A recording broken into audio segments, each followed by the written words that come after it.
Now, earlier I spoke to Henk Overbeek. He's a professor of international relations at VU University in Amsterdam. I asked him about the regional reaction to nuclear cooperation between China and the United Kingdom.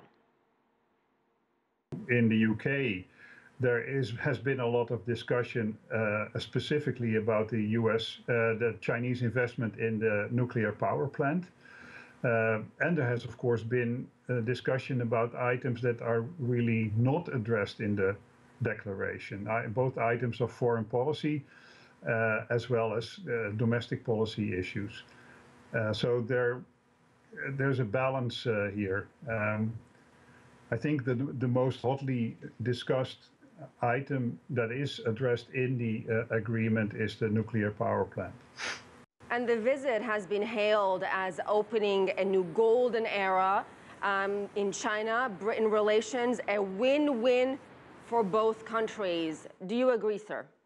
Well, if the intentions that are expressed in the document are realized and implemented, then it would be a significant, let's say, extension of the UK-China relationship.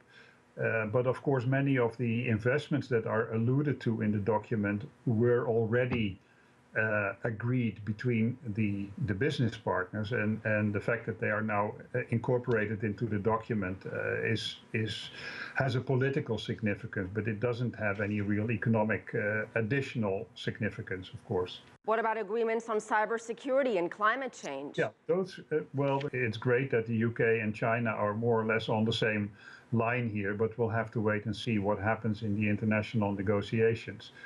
The agreement on cyber security is potentially important. It is more or less the same as the agreement that was struck recently between China and the United States. And it's important if Western countries and China can move forward in cooperation on this particular problem, because it is a big issue. And finally, let me move on to broader relations between China and the European Union. How would you describe the current state of relations, and what needs to be done perhaps to improve that?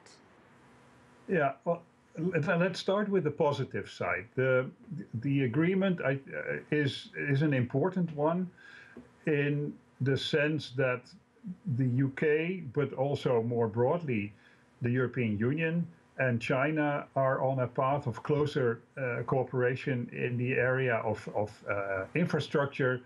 You have plans on the European side, the Juncker plan. You have the One Belt, One Road initiative on the part of China and the Asian Infrastructure Investment Bank. And these two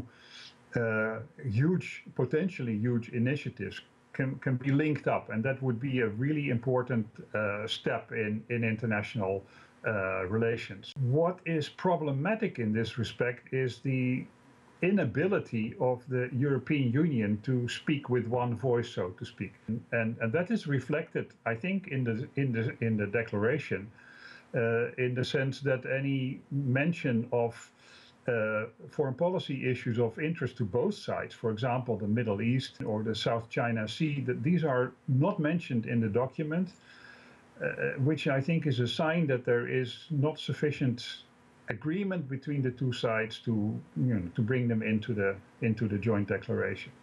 So, and one of the problems there is that the European Union itself is not unified in its foreign policy stance.